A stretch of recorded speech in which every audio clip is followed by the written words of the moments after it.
हाँ जी, CA foundation मेरे बच्चों, मैं आपका दोस्त आपका होस्ट सी अनुज सिंह तोमर आपका स्वागत करता हूं अपने खास बोले तो बहुत इंपॉर्टेंट चैप्टर डेप्रीशिएशन में। जी हाँ मेरे बच्चों, आज हम करेंगे डेप्रीशिएशन। सर जी ध्यान से सुनना, हम इस वीडियो के थ्रू मतलब मैं इस क्लास में आपको आज सिर्फ पढ़ाने ही नहीं वाला हूं। मेरा जो मेन फोकस है वो है क्वेश्चन प्रैक्टिस पे।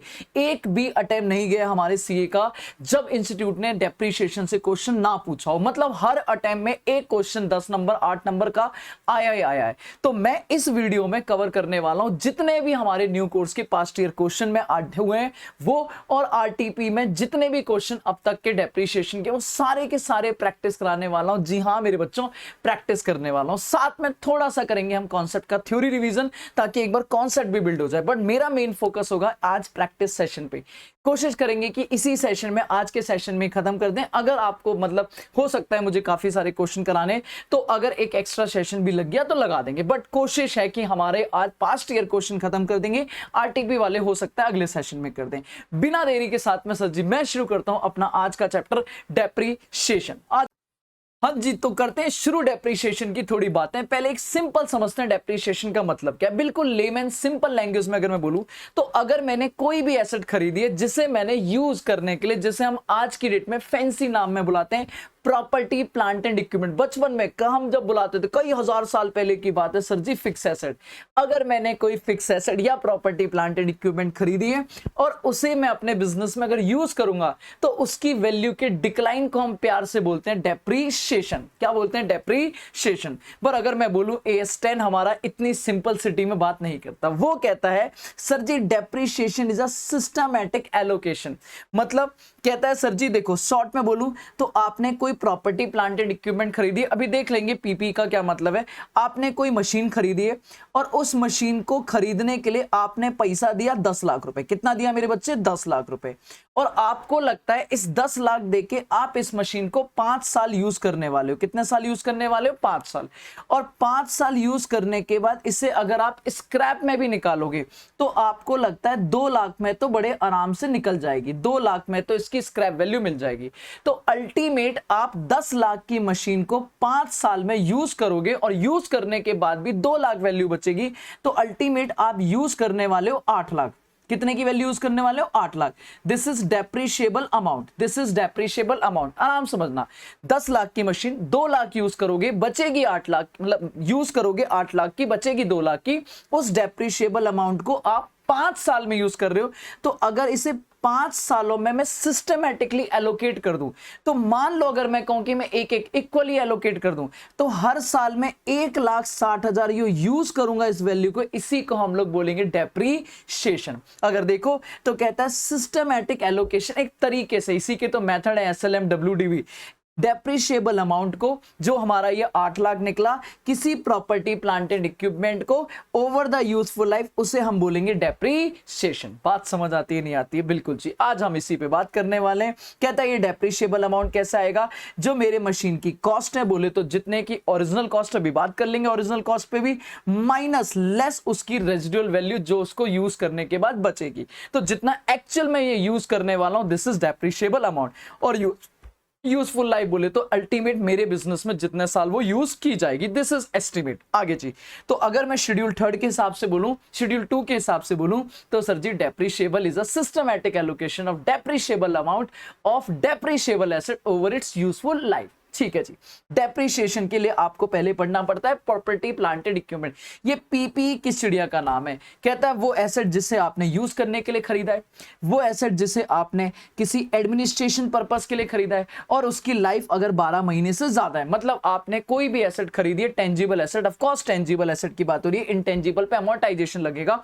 कोई भी टेंजिबल एसेट है जिसे आपने खरीदा है सर जी यूज करने के लिए बिजनेस में, प्रोडक्शन में। मैंने लैपटॉप खरीदा है अपनी वीडियो बनाने के लिए, मैंने ये पेन खरीदा है यूज करने के लिए, कैमरा खरीदा है रिकॉर्डिंग करने के लिए। तो ये जो भी चीजें मैंने खरीदी है यूज करने के लिए, इनको अगर मैं यूज कर रहा हूं अपने बिजनेस में, गुड्स के प्रोडक्शन में या सर्विस देने में या अपने ऑफिस पर्पस में सर जी, और लाइफ 12 महीने से ज्यादा है, तो उसे बोलेंगे प्रॉपर्टी प्लांट एंड इक्विपमेंट। और इनकी वैल्यू जो जो कमी आएगी उसे बोलेंगे डेप्रीशिएशन। ऑब्जेक्टिव छोड़ो सर जी, क्या पढ़ना, थ्योरी आ जाओ जी। क्यों लगता है डेप्रीशिएशन इंपॉर्टेंट पार्ट है? ट्रू एंड फॉल्स बन सकता है सर जी। आप वियर एंड टियर करोगे, यूज करोगे तो थोड़ी तो तोड़ तोड़फोड़ होगी जिसकी वजह से वैल्यू कम होगी। सर जी टाइम बीतेगा, अगर आप रख के बैठोगे नहीं यूज कर रहे हो तब भी सर जी टेक्नोलॉजी तो जाएगी, पुरानी तो हो जाएगी मशीन, ऑब्सोलेंस, टेक्नोलॉजी खत्म हो जाएगी, मार्केट वैल्यू कम हो गई, या फिर कोई माइंस वगैरह है, क्वेरी वगैरह है जिसमें आपने खदानों में रिसोर्स निकाल लिए, तो रिसोर्स निकालोगे तो उनकी वैल्यू तो कम होगी, जिससे अपन लोग बोलेंगे डेप्रिसिएशन लगाने के रीजंस। ठीक है जी। सर जी डेप्रिसिएशन निकालने के लिए आपको तीन चीजें चाहिए मेरे बच्चे, तीन। सबसे पहले चाहिए आपको उसकी लाइफ, क्योंकि लाइफ में ही तो आपको डेप्रिशिएट करना है। उस एसेट की ओरिजिनल कॉस्ट की हमने कितने में खरीदा था, और उसकी लास्ट की वैल्यू कि लास्ट में यूज करने के बाद कितने में बची। इन दोनों को यूज करके निकलेगा डेप्रिशिएबल अमाउंट, और इस डेप्रिशिएबल अमाउंट को आप उसके लाइफ में डिवाइड करोगे तो एक्चुअल में आ जाएगा डेप्रिसिएशन। जी हाँ, देखो लाइफ एस्टिमेट है, मुझे ज्यादा डिस्कशन नहीं करना, रेजिडुअल वैल्यू एस्टिमेट है, ज्यादा डिस्कशन नहीं करना, क्वेश्चन बताएगा।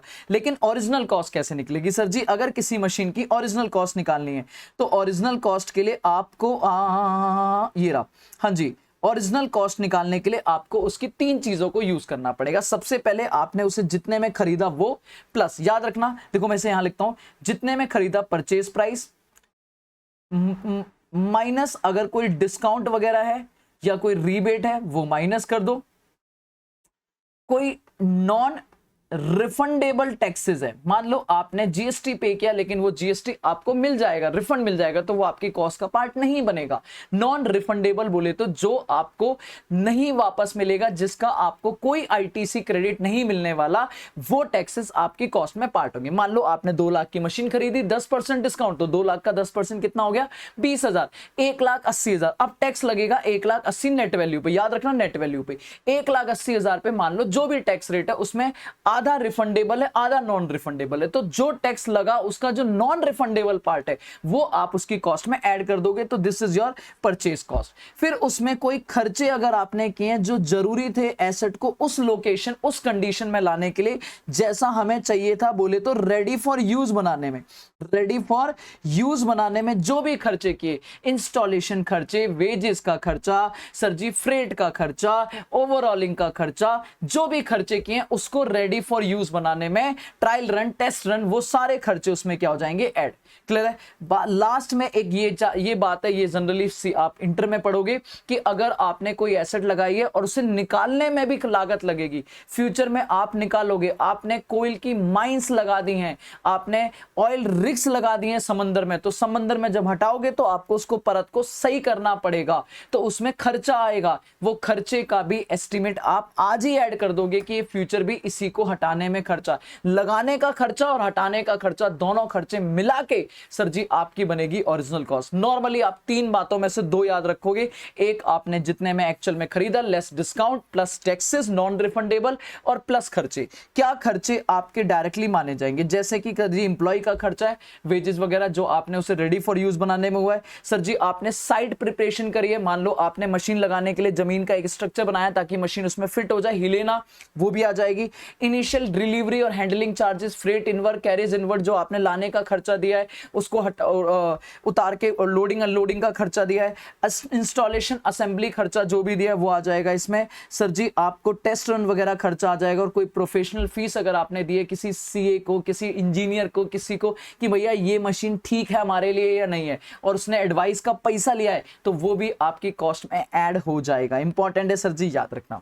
क्लियर है? तो ये हमारी कॉस्ट बनेगी, इस कॉस्ट में से स्क्रैप वैल्यू माइनस करोगे। यहां पे एक बात याद रखना, ट्रू फॉल्स के लिए मैं बता के चलता हूं।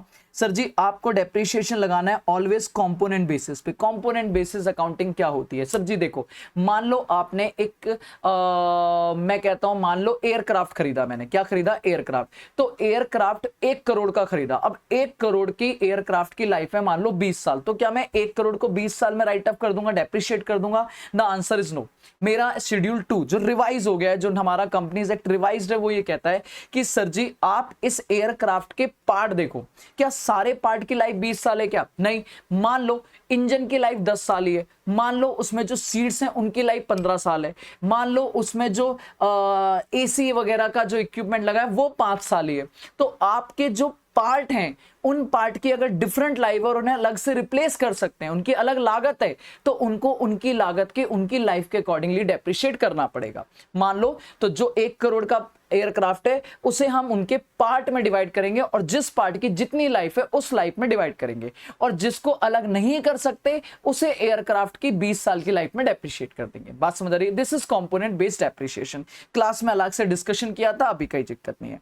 आगे चलते हैं। सर जी डेप्रिशिएशन लगाने के अगर मैं मेथड आऊं तो मैं अपने चार्ट से दिखाता हूं। मेथड में हम लोग बात करते हैं, सबसे पहला मेथड होता है SLM, स्ट्रेट लाइन मेथड। बेटा सीधी बात है, सिंपल है, हमेशा याद रखना ओरिजिनल कॉस्ट पे लगेगा। अगर रेट दिया है तो ओरिजिनल कॉस्ट पे जितने महीने का चाहिए, और रेट नहीं दिया है तो फॉर्मूला लगाएंगे original cost minus scrap value, original cost minus scrap value divided by life, तो हमारा 1 साल का डेप्रिशिएशन आ जाएगा। दूसरा मेथड है WDV। WDV बोले तो दो नाम से बुलाते हैं, रिटर्न डाउन वैल्यू मेथड को डिमिनिशिंग वैल्यू और रिड्यूसिंग बैलेंस मेथड, क्योंकि ये हमेशा कम वैल्यू पे लगेगा और डेप्रिशिएशन कम होता जाएगा। अच्छा, SLM के भी दो नाम है, ओरिजिनल कॉस्ट और फिक्स इंस्टॉलमेंट, हमेशा फिक्स रहेगा और हमेशा ओरिजिनल कॉस्ट पे लगेगा। WDV में अगर रेट दिया है तो आपकी जो वैल्यू है बिगिनिंग में उस पे लगेगा। मान लो पहले साल मशीन की वैल्यू 10 लाख है, 10 लाख पे लगेगा, 10% तो हो गया 1 लाख, अगले साल 10 पे नहीं 9 लाख पे लगेगा, अगले साल फिर उसकी बची हुई वैल्यू पे लगेगा। अगर रेट नहीं दिया तो बेटा अच्छे से याद रखना, इसको हम लोग एक फॉर्मूले से काम करते थे, 1 minus under root scrap value divided by original cost into 100। इसको निकालने का एक 6 स्टेप में कैलकुलेटर यूज करते थे। मान लो मैंने कहा 5 लाख की ओरिजिनल कॉस्ट है, स्क्रैप वैल्यू 20,000 और लाइफ है 7 साल, डेप्रिशिएशन नहीं दिया, आ जाओ जी निकालो। सबसे पहले आप क्या करोगे, फॉर्मूला लगाओगे। अगर मैं यहां पे लगाऊं, मान लो आप कहोगे sir ji 1 minus under root scrap value कितनी है 20,000 divided by life original cost कितनी है 5 लाख और अंडर रूट बोले तो लाइफ कितनी है 4 साल। सॉल्व करो इसको, तो सर जी पहले करो 20,000 डिवाइडेड बाय 5 लाख, तो ये आया 0.04। क्लियर है? अब इस 0.04 को सर जी आप करोगे 12 times under root, log follow करते हो ऐसे ही करना है, 1 2 3 4 5 6 7 8 9 10 11 12।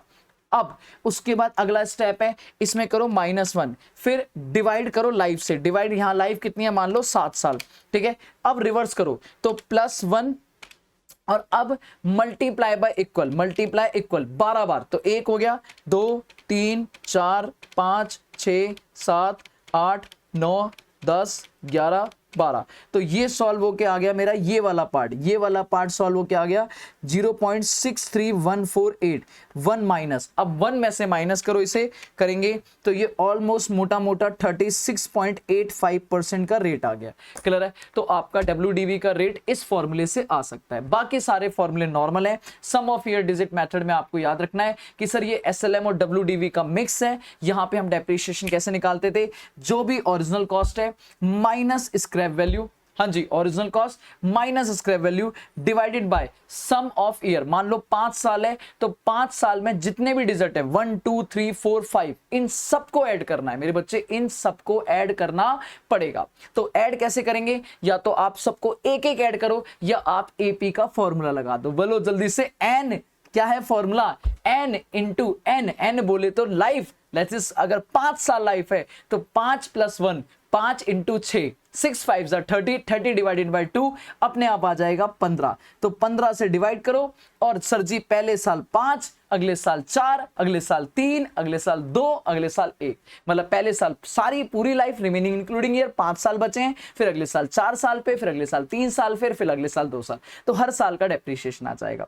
लास्ट के 3 मेथड होते हैं सर जी हमारे machine our, production unit, dividend. इनमें तीनों कैपेसिटी बेसिस पे निकलता है। सर जी देखो सबसे पहले निकालोगे आप उसका डेप्रिशिएबल अमाउंट, तीनों में ही कॉमन है original cost minus scrap value divided by total capacity. अगर मशीन आवर है तो टोटल मशीन आवर, प्रोडक्शन है तो टोटल प्रोडक्शन यूनिट, डिप्लीशन है तो टोटल एक्सट्रैक्शन कितने मिनरल निकाल सकते हैं, मल्टीप्लाई बाय करंट ईयर हमने कितना निकाला, तो अपने आप करंट ईयर का आ जाएगा डेप्रीशिएशन।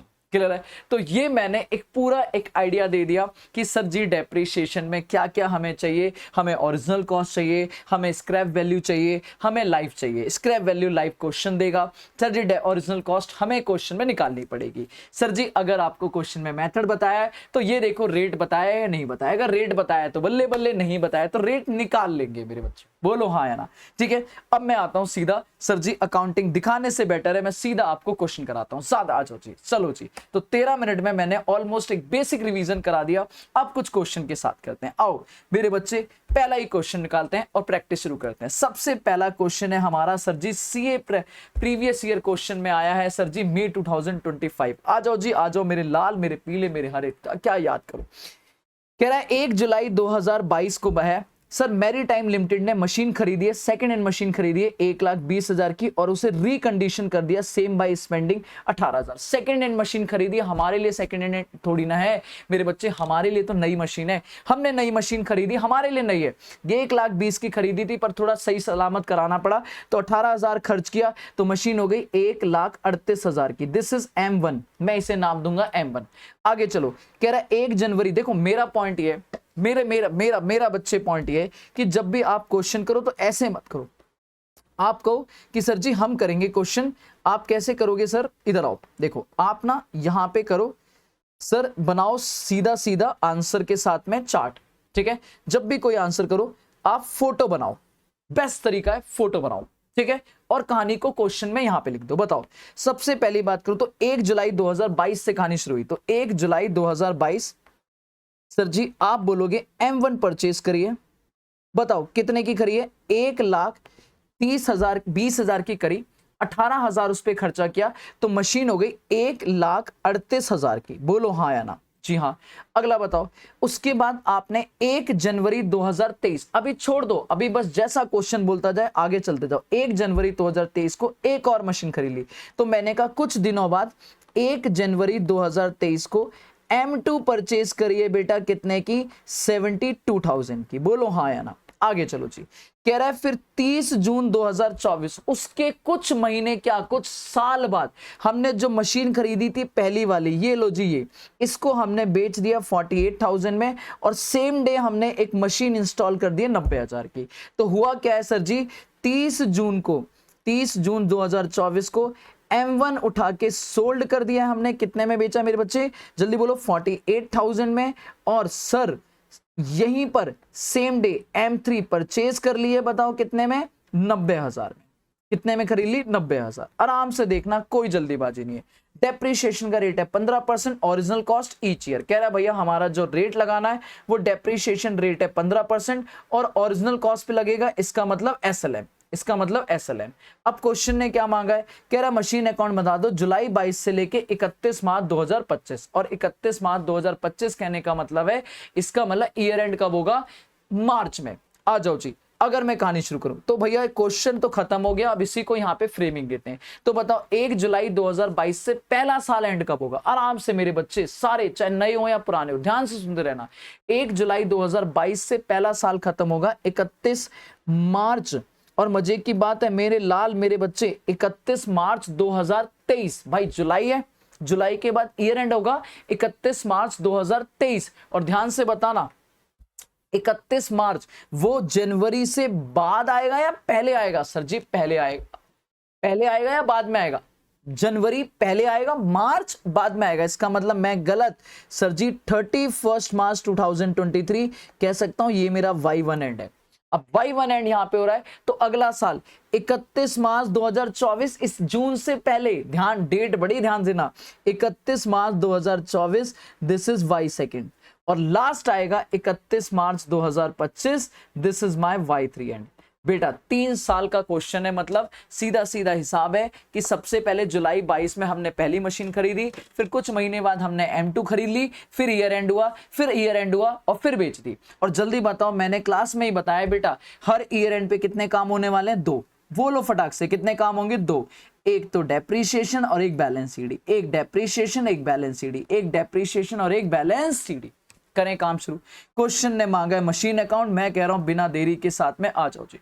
लो मशीन अकाउंट, अब मुझे क्वेश्चन देखने की जरूरत नहीं है, मैं सारा क्वेश्चन यहीं से सॉल्व कर दूंगा और स्पीड से करूंगा मेरे बच्चे, जल्दी देखना, ठीक है। कोशिश करेंगे कि पास्ट ईयर क्वेश्चन सारे कर लें, आरटीपी वाले फिर अगली क्लास में कर लेंगे। Date particular amount, date particular amount, date particular amount, ठीक है, डेट पर्टिकुलर अमाउंट। जल्दी बताओ, कहानी अगर मैं शुरू करूं तो सबसे पहले कहानी में क्या हुआ है, आराम से सबसे पहले डालेंगे 1 जुलाई 2020। भाई सीधी बात है, मशीन अकाउंट का रूल, भाई एसेट है, मशीन अकाउंट बोले तो एसेट, एसेट आई तो डेबिट, जब जब एसेट आएगी तो डेबिट, जब जब डेप्रिसिएशन या एसेट बिकेगी, मशीन बिकेगी तो क्रेडिट। तो अभी मशीन खरीदी बोले तो मशीन आई या गई, बोलते क्यों नहीं हो, मशीन आई। तो जल्दी क्या लिखेंगे, 1 जुलाई 2022 machine account debit to bank account. लो जी, M1 बताओ कितने की M1 हो गई सर जी, 1,38,000। एक साथ लिख दो, कोई दिक्कत वाली बात नहीं है, 1, 20, 18 अलग अलग भी लिख सकते हो, एक साथ भी लिख लो। आगे चलेंगे सर जी, बस मशीन आई, आगे चलेंगे सीधा, फिर रुकेंगे, लगाओ ब्रेक। क्यों लगेगी ब्रेक सर जी, फिर से मशीन खरीदी है 1 जनवरी 2023। सारा डेट का ही तो गेम है मेरे बच्चे, डेट सही सब सही, डेट गलत सब गलत।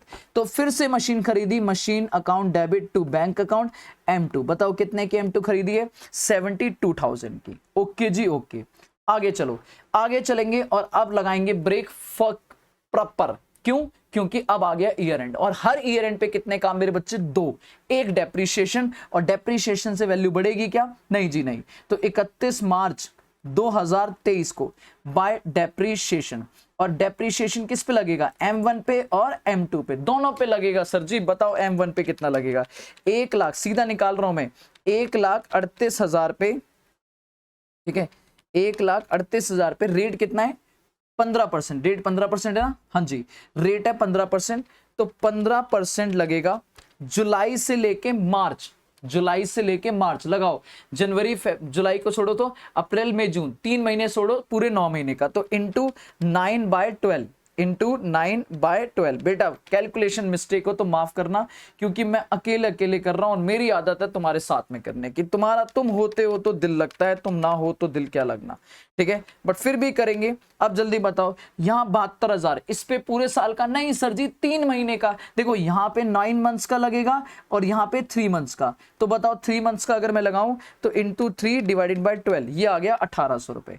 तो भाई साहब अगर ये डेप्रिसिएशन है तो पहला साल खत्म 31 मार्च 2023 बाय बैलेंस सीडी। बताओ M1 अलग और M2 अलग, हाँ जी, कितना कितना हो जाएगा, अगर मैं ये बोलूं तो ये हो जाएगा 70,200 और ये हो जाएगा 1,38,000 माइनस 15,525, दिस इज 1,22,475। ठीक है, टोटल करोगे तो ये हो जाएगा 1,38,000 प्लस 72,000 दैट इज 2,10,000 और 2,10,000। पहला साल खत्म मेरे बच्चों, खत्म।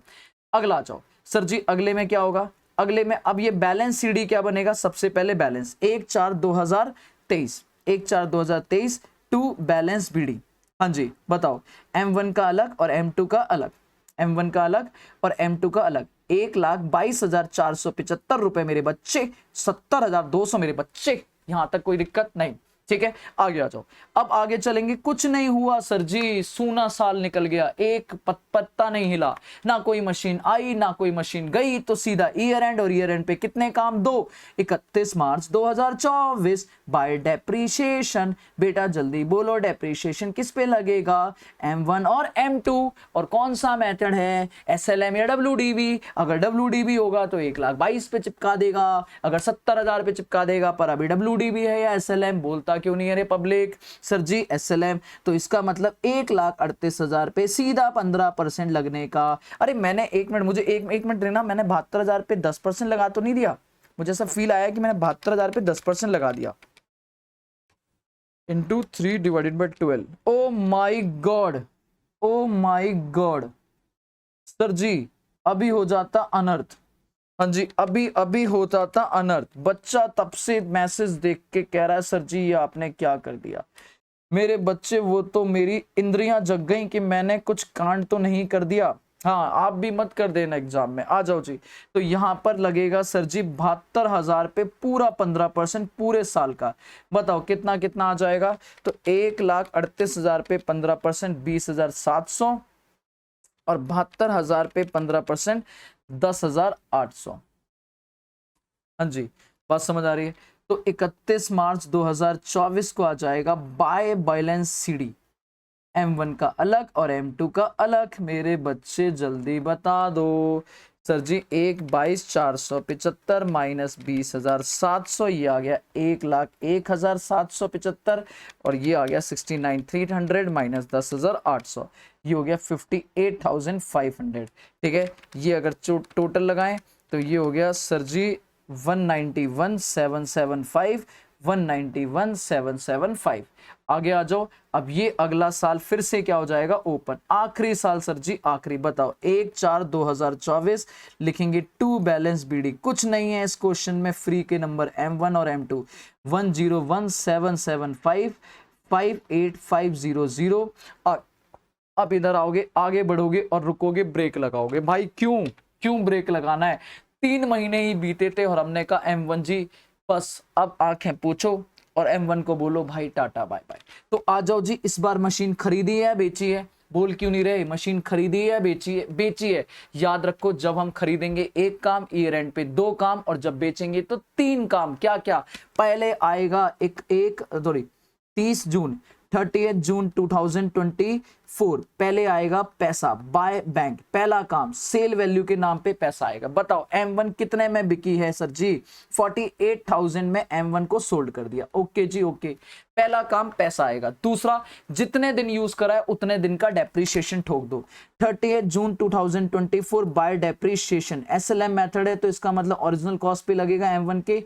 बोलो 1,38,000 पे 15% कितने महीने का? 3 महीने का। तो 3 महीने का निकालेंगे तो 1,38,000 का 15% इंटू 3/12, दिस इज 5175। और अब लास्ट काम, प्रॉफिट और लॉस, और उसके लिए बनाना पड़ेगा वर्किंग नोट। बेटा profit oblique loss on M1, तो आप बोलोगे भैया sale value minus book value. तो सेल वैल्यू तो क्वेश्चन में दी है, बताओ कितनी? 48,000।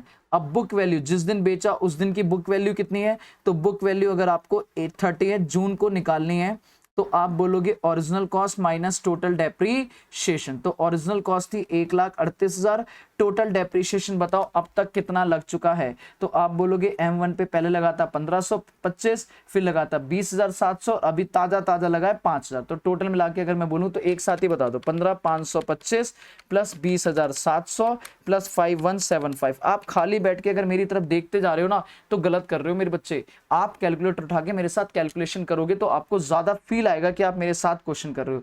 तो ये हो गया 41,400 और इसको माइनस करोगे 1,38,000 तो आपकी वैल्यू बची 96,600। और 96,600 की चीज 48,000 में बोल रहे हो तो सर जी ये तो अच्छी बात नहीं है मेरे बच्चे। लॉस हो गया 48,600 का। लॉस से वैल्यू बढ़ेगी या कम होगी? बोल क्यों नहीं रहे? वैल्यू बढ़ेगी या कम होगी? कम होगी। तो डेबिट या क्रेडिट? क्रेडिट। तो यहां लिखेंगे 30 जून 2024 को by statement of P&L loss. और लॉस कितना आया? वर्किंग नोट नंबर 1 कितना अमाउंट आया था? 48,600 का लॉस। बोलो जी, खत्म।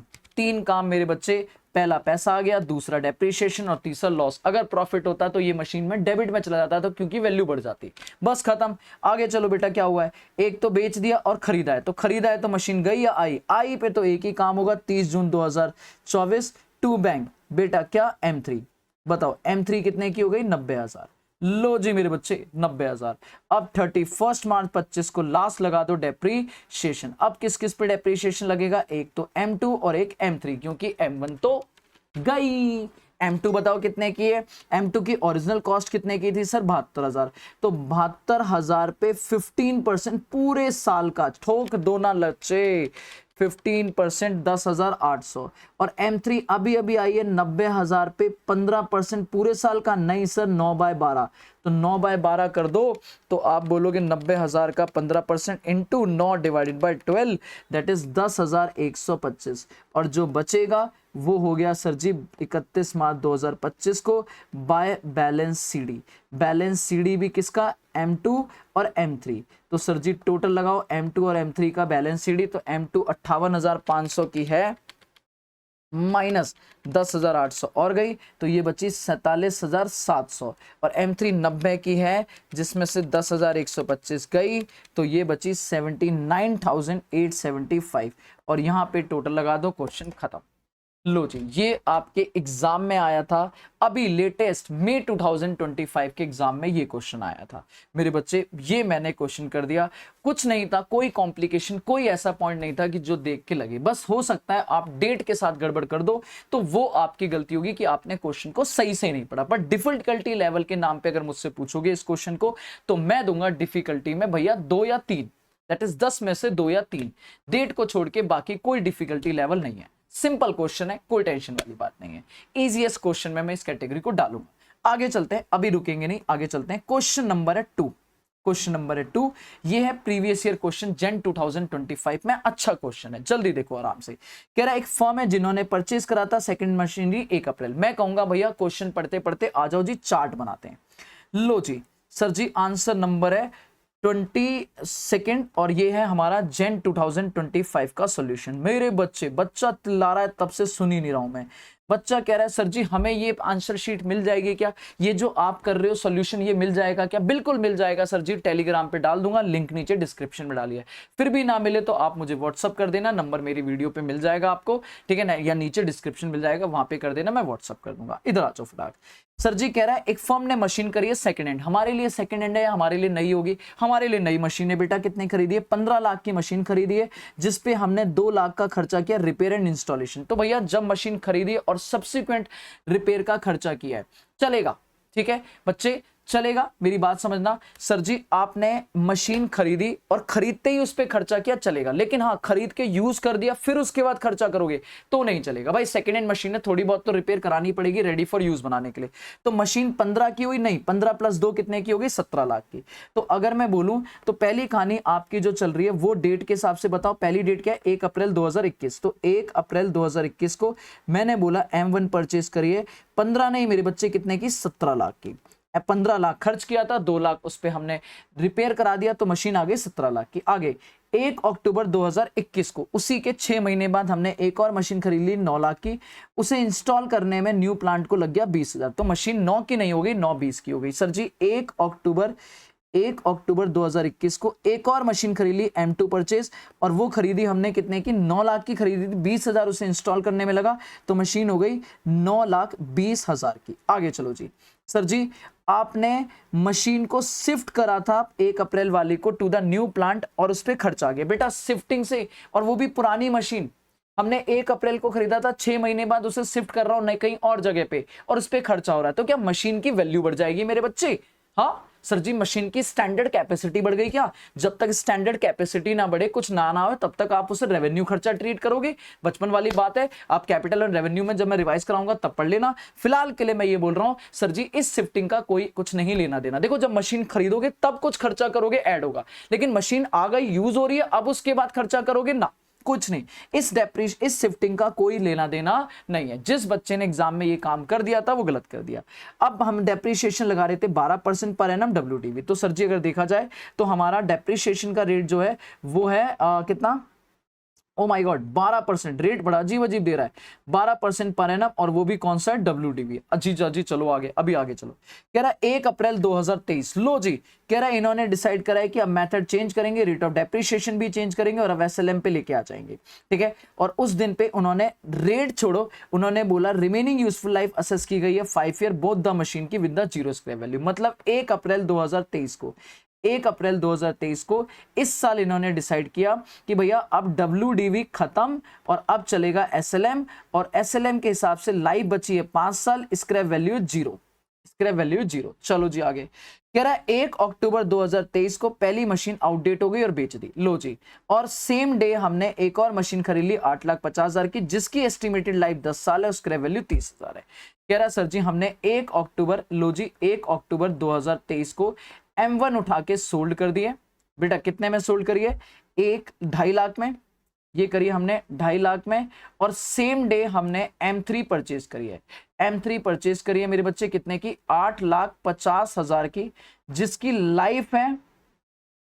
लाइफ है 10 साल और स्क्रैप वैल्यू 30,000। तो लाइफ 10 साल है, ठीक है, और स्क्रैप वैल्यू 30,000 है। खत्म सर जी खत्म। कह रहा है डेप्रीशिएशन अकाउंट बनाओ।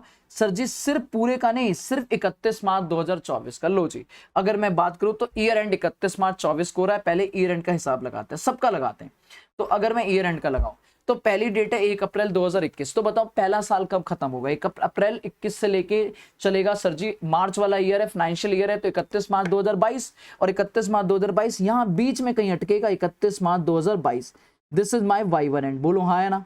फिर आएगा 31 मार्च 2023, कहूंगा सर जी ये आ गया मेरा y2 एंड, मतलब y2 एंड तक तो WDV लगेगा, बोलो हाँ या ना।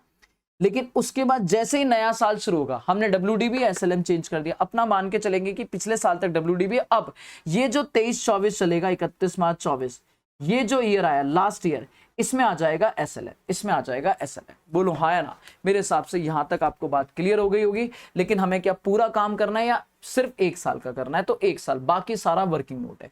मेन क्वेश्चन ने बोला है सिर्फ 31 मार्च 2024 ईयर का खत्म बना के दिखाओ बाकी। तो अगर मैं मशीन अकाउंट बनाऊं तो लो जी, मशीन अकाउंट तो बनेगा छोटा सा मशीन अकाउंट, ये लो जी, date particular amount, date particular amount.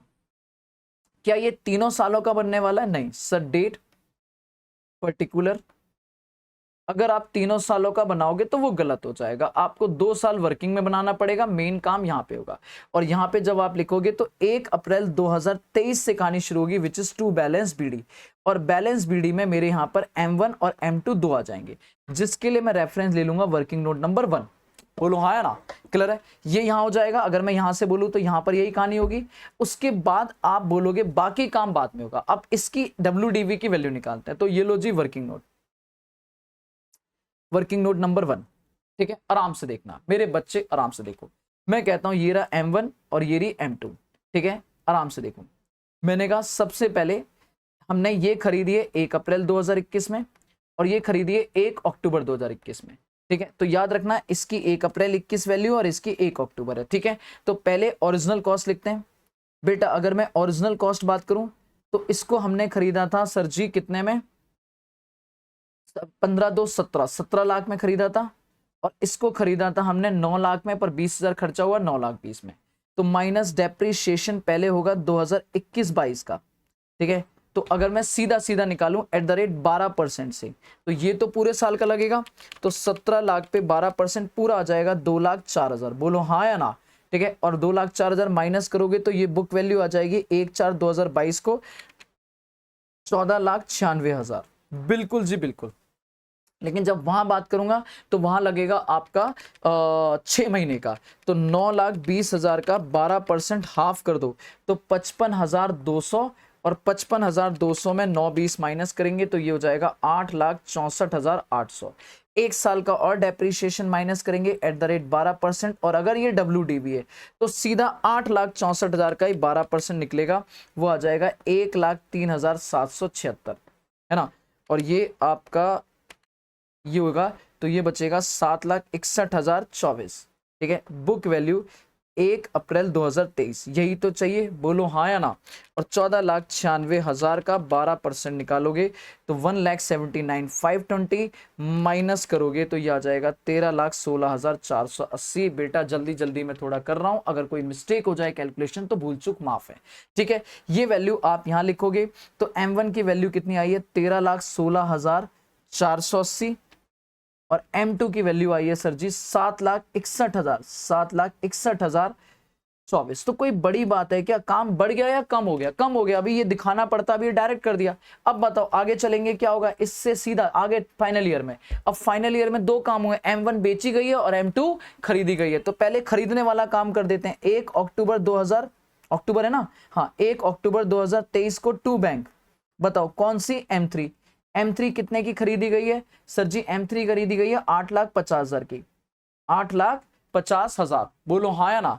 और आप बोलोगे सर जी अब M1 को जब बेचा तो आप बोलोगे सर जी 1 अक्टूबर 2023 M1 को बेचा तो कितने काम होंगे? 3। सबसे पहले बाय बैंक पैसा आएगा, बाय बैंक M1, बताओ कितना पैसा आएगा जल्दी बोलो। M1 की अगर मैं बात करूं तो M1 को बेचा है हमने कितने में? 2,50,000 में।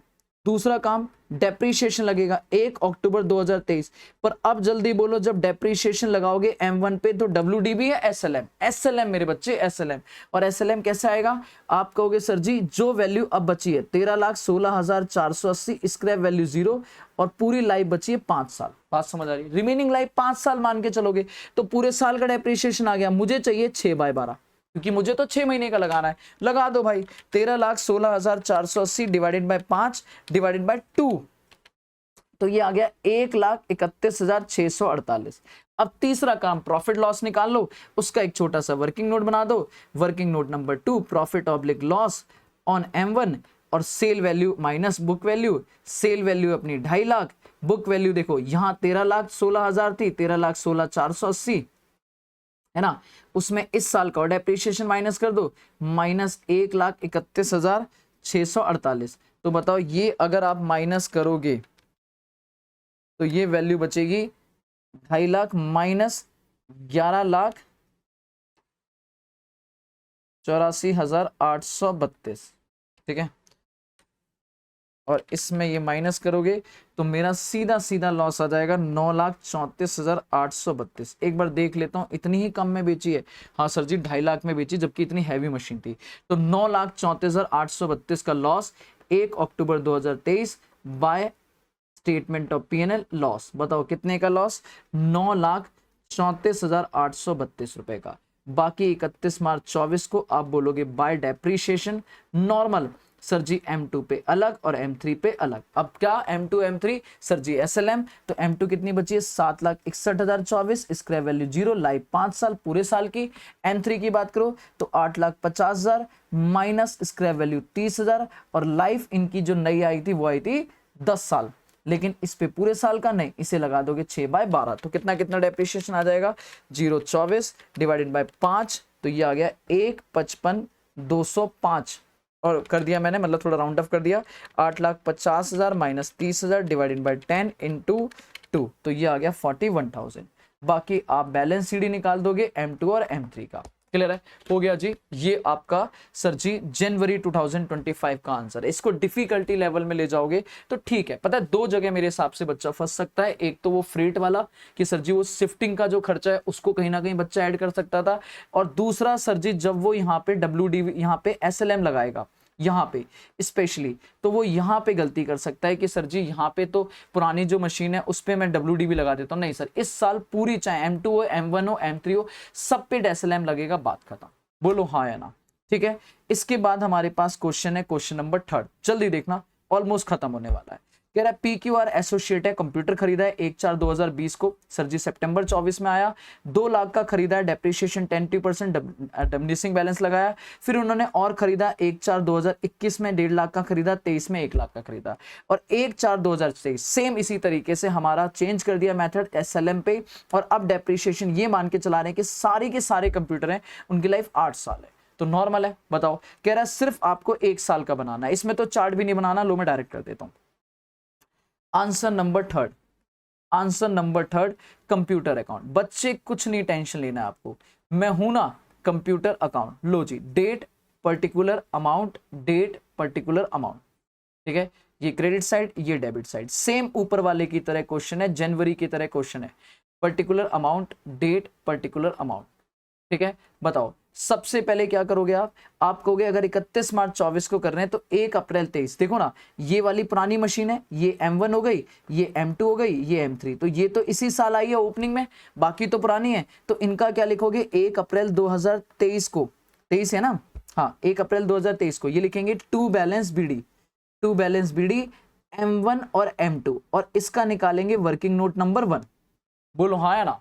और जो आपका 1/4/23 को अभी अभी नई आई है उसको लिखेंगे टू बैंक और M2 M3। बताओ M3 तो सीधी सीधी आ गई, बताओ कितने की 1 लाख, तो ये तो हो गई 1 लाख, और जो बाकी है उसका छोटा सा वर्किंग बना लेते हैं। लो जी, वर्किंग नोट नंबर 1, M1 अलग और M2 अलग। बताओ M1 कब खरीदी है सर जी हमने, M1 खरीदी है 1/4/2020, 1/4/2020, और ये खरीदी है 1/4/2021, ठीक है।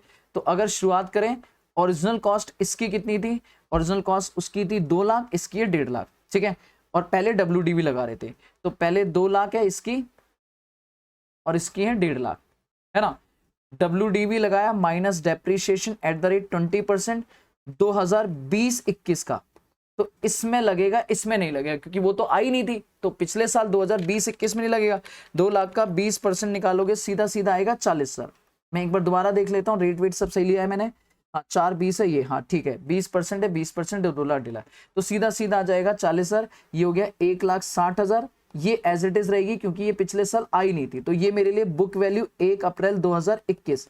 आगे आ जाओ, माइनस डेप्रीशिएशन 20%, फिर से कौन सा मेथड, WDV, तो WDV से 16 16 32 और ये आ गया 15 15 30, तो ये आ गई 1 अप्रैल बुक वैल्यू 1 अप्रैल 2022, बताओ कितनी, 1,48,000 और ये हो गई 1,20,000। अभी और माइनस करेंगे, माइनस डेप्रीशिएशन बेटा कितना, @20%, WDV कौन सा सर जी, लास्ट ये जो ये वाला ईयर आएगा 2021-22 हो गया, अभी आ जाएगा बुक वैल्यू 1 अप्रैल 2023, तो यही चाहिए, यही चाहिए सर जी, बताओ जल्दी से, तो 1,48,000 इंटू 20%, 29,600, ठीक है, माइनस करेंगे तो 1,18,400 और ये हो जाएगा 1,20,000, 20%, 24,000 और 96,000।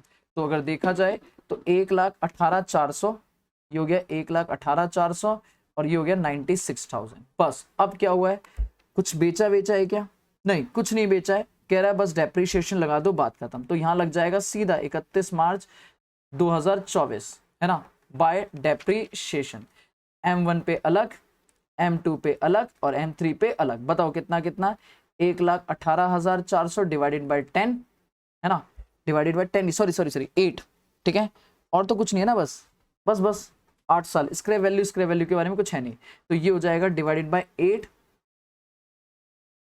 ठीक है, पूरे साल का, ये भी हो गया 96,000 डिवाइडेड बाय 8 पूरे साल का, ये हो जाएगा 1 लाख डिवाइडेड बाय 8, मजे की बात है ये भी पूरे साल का, तो 1,18,000 डिवाइडेड बाय 8, ये आ जाएगा 14,750, 96,000 डिवाइडेड बाय 8, ये हो गया 12,000 और 1 लाख डिवाइडेड बाय 8, ये हो गया, अरे 1 लाख डिवाइडेड बाय 8 12,500। तो बाकी जो बचेगा this is by balance CD, तीनों को माइनस करो और जो भी आएगा M1 M2 M3 माइनस कर दो, आपका आंसर। बोलो कोई दिक्कत है, नहीं तो 3 साल का मैंने पेपर कर दिया, मई 2025, जनवरी 2025 और आपका सॉरी जो भी था ये कौन सा था, ये वाला था हमारा सितंबर। अब आ जाओ जर जी जून 2024 में अगर आप देखोगे, ठीक है, तो एक बार देख लेते हैं, अगर क्वेश्चन में कुछ नया होगा तो देखेंगे। कह रहा है 1 अप्रैल 2022 को हमने डेप्रीशिएट कर रहे हैं मशीन 10% WDV, ठीक है, एक काम करते हैं, ठीक है, अभी ये वीडियो बहुत ये खत्म कर देते हैं, इस वाले क्वेश्चन खत्म करते हैं RTP, ठीक है। तो कह रहा है 1 अप्रैल 2022, अब ध्यान से देखना, मैं दोबारा फिर चार्ट बनाऊंगा, लास्ट क्वेश्चन है सर जी, आंसर 4। कह रहा है 1 अप्रैल 2022, ठीक है, अच्छा क्वेश्चन, ध्यान देना, 1 अप्रैल 2022 डेप्रीशिएशन लगा रहे हैं 10% WDV।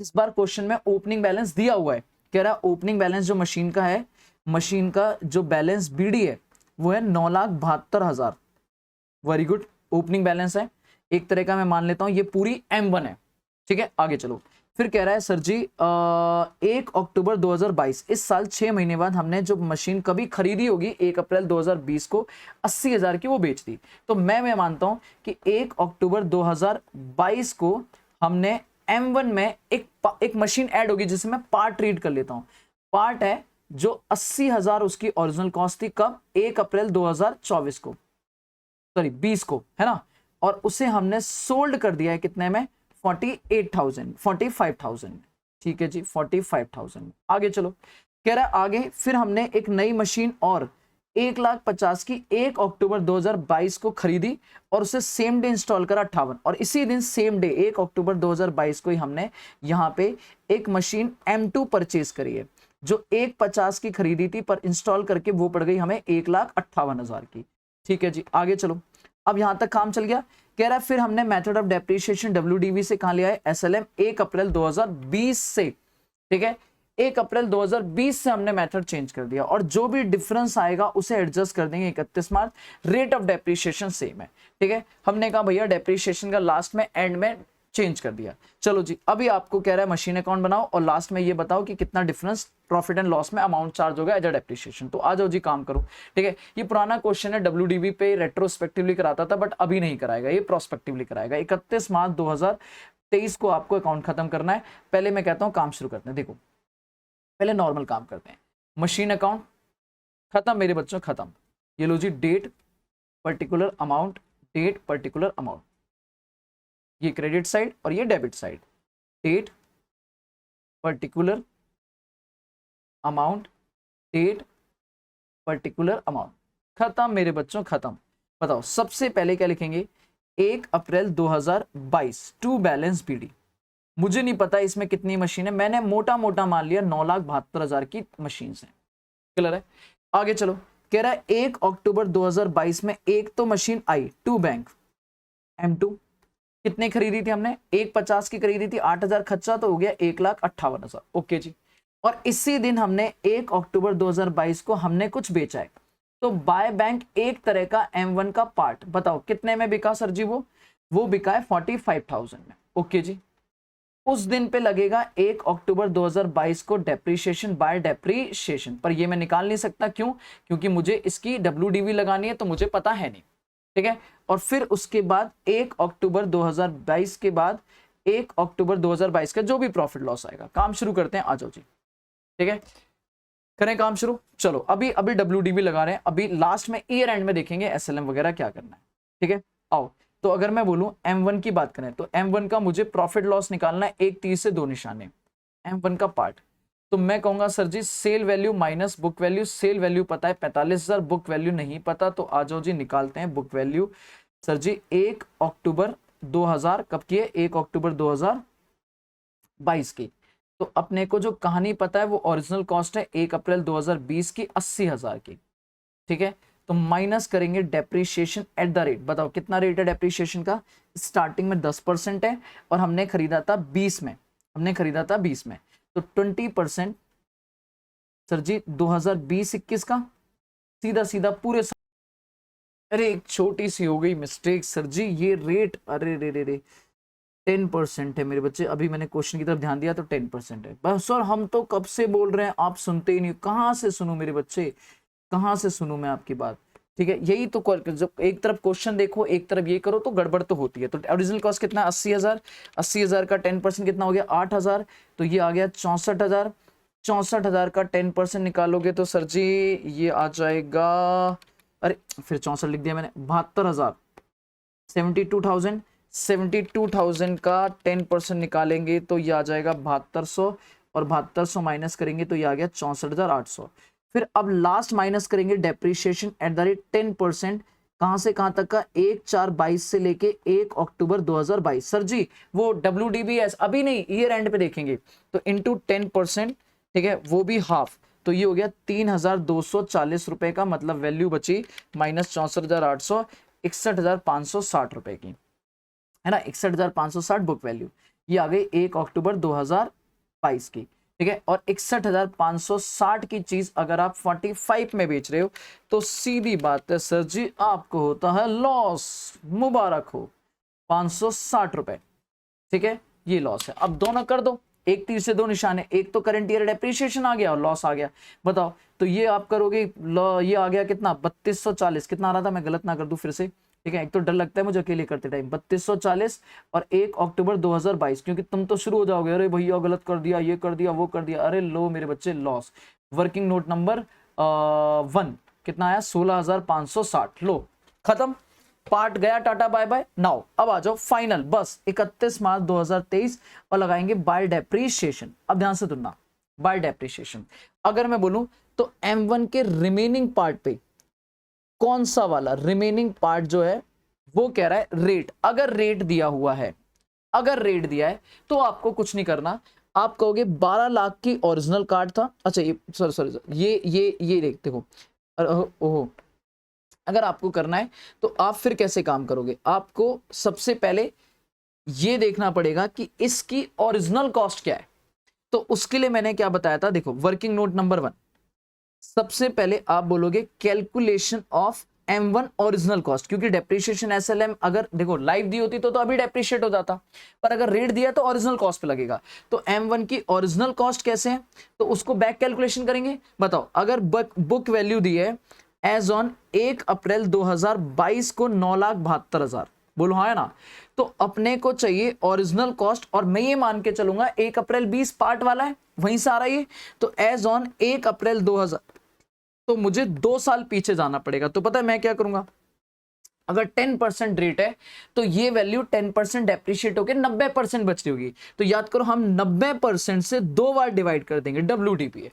अगर SLM होता तो 10-10 करके 80% से डिवाइड कर देता, 2 बार का इकट्ठा माइनस करता और 80% से, लेकिन WDP है तो 90-90 करके करना पड़ेगा। तो बताओ कितना आ जाएगा, 9,72,000 डिवाइडेड बाय 90% डिवाइडेड बाय 90%, ये हो गई ओरिजिनल कॉस्ट 12 लाख। बोलो हाँ या ना। अब ये पूरी 12 लाख है तो आप बोलोगे ओरिजिनल कॉस्ट रिमेनिंग पार्ट की, तो भाई रिमेनिंग पार्ट की कितनी बची, तो आप बोलोगे 12 लाख माइनस 80,000, तो रिमेनिंग पार्ट की बची है 11,20,000। तो 11,20,000 अगर रिमेनिंग पार्ट की वैल्यू है मेरे बच्चे, रिमेनिंग है, तो क्या डेप्रीशिएशन आ सकता है रिमेनिंग पार्ट पे, तो आप बोलोगे 11,20,000 का सीधा सीधा 10% पूरे साल का 1,12,000।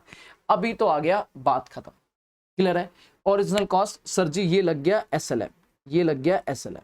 M2 में दिक्कत है नहीं, 1,58,000 की मशीन है, अभी अभी खरीदिए, 10% 6 महीने का अगर मैं लगा दूं तो 1,58,000 10% डिवाइडेड बाय हाफ करेंगे तो 7,900 का आ गया।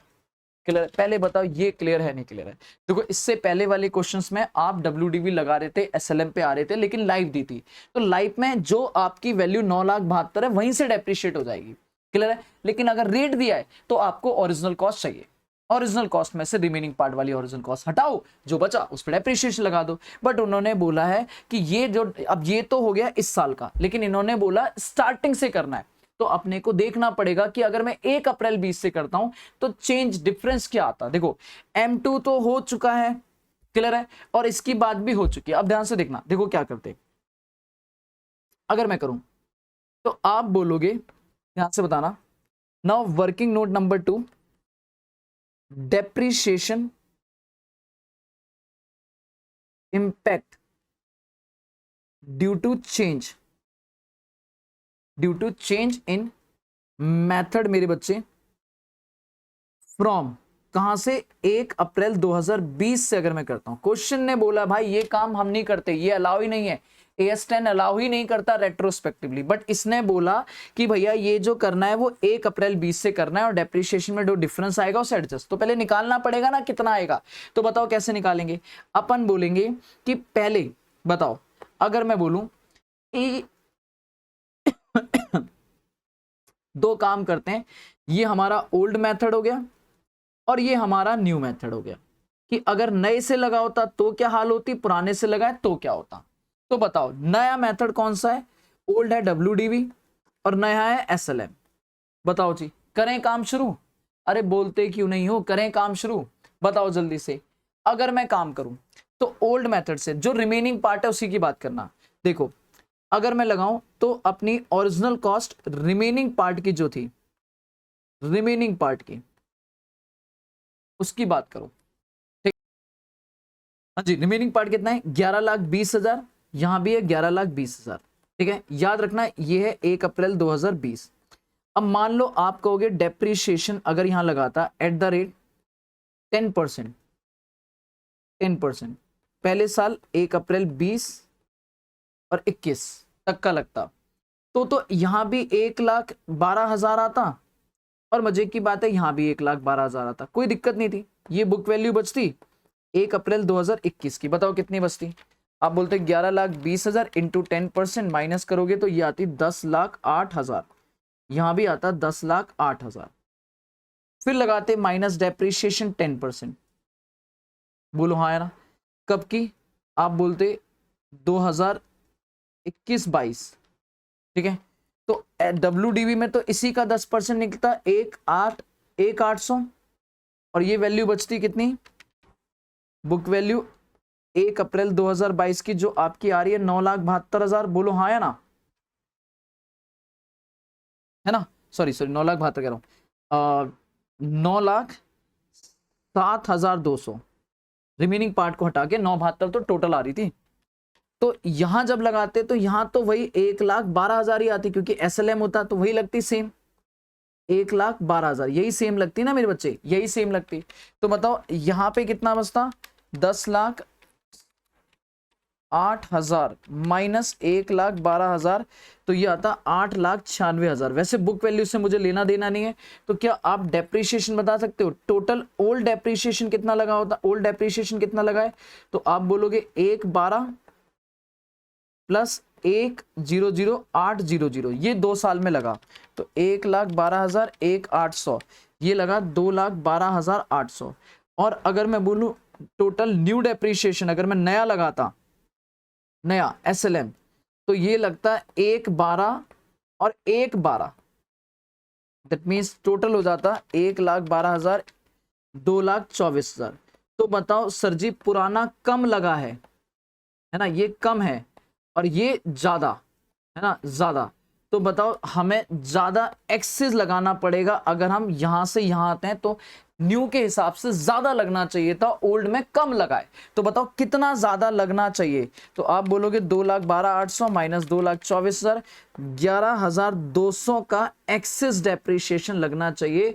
अगर सेविंग होता तो मैं एसेट की वैल्यू कम कर दूं, एक्सेस है तो मैं यहां पे चार्ज कर दूंगा bye access depreciation, bye access depreciation. Working note number 3, 11,200, 31 मार्च 2023, ठीक है। और बाकी बचेगा बैलेंस सीडी, वो बैलेंस सीडी आप निकाल दो, खत्म, ठीक है। ये आपका एक एक्स्ट्रा काम हो गया जो आपको sir ji as per the new AS10 नहीं करना होता है, ये पुराना क्वेश्चन था इसलिए, बट अपना प्रैक्टिस करके चलेंगे कि अगर कभी क्वेश्चन रेट्रोस्पेक्टिवली इंपैक्ट करा दे तो उसे भी हमें करना आना चाहिए, ठीक है जी। तो सर जी मैंने ये पास्ट ईयर के सारे क्वेश्चन कर दिए, RTP के क्वेश्चन अगली वाली वीडियो में कर देंगे, ताकि आपका ये जो डेप्रीशिएशन का पंगा है ना सर जी, ये नहीं रहेगा मेरे बच्चे। आज के लिए इतना ही करेंगे, thank you so much. Efforts sir अगर आपको लगे हो कि हाँ मैंने एफर्ट्स करे हैं, तो सर जी इस चैनल लाइक शेयर और सब्सक्राइब जरूर कर देना, और कमेंट कर देना कि सर जी अगर आपको इसके बाद कौन सा चैप्टर के और प्रैक्टिस करनी, जो चैप्टर बोलोगे कमेंट लिख देना, मैं आपको उस चैप्टर के सारे RTP, सारे पास्ट ईयर क्वेश्चंस करवा दूंगा, क्लियर है। पर फिलहाल आज के लिए इस वीडियो को यहीं खत्म करते हैं। Thank you so much, like share and